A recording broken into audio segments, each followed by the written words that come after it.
I'm sick of my fiancé trying to make our wedding all about his ex-fiancée.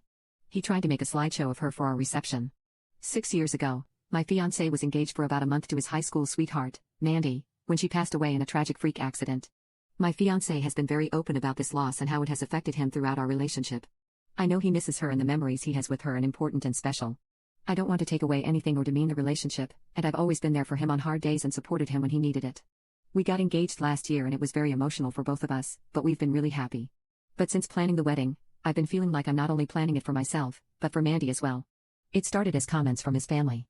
A lot of, "Oh, Mandy would have loved this" type things. I brushed it off at first and just thought it was a way of them processing grief. I have a great relationship with his family, but I know they loved Mandy too. When I went dress shopping, his mom and sister came. They kept talking about what dress Mandy would have worn, what they could see her in, etc. It might seem like nothing, but it really overtook the conversation, so much so that another bridesmaid told me later that she felt uncomfortable for me too. It turned from harmless comments into focusing what should be a special event for me into reminiscing over Mandy. My latest project has been compiling old photos of me and my fiancé for a slideshow at the reception, and my fiancé had a special request for me.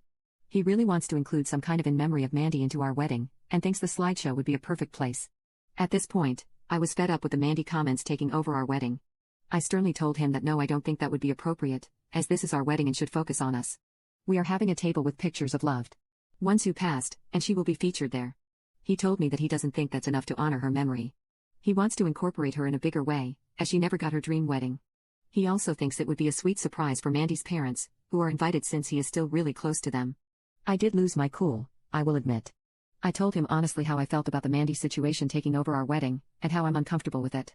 I also asked him if he could ask his family to limit the Mandy comments at our wedding, since now I'm afraid the whole wedding will be focused on her. I told him that I need time away to think and have been staying at my parents' house, but we've still been talking.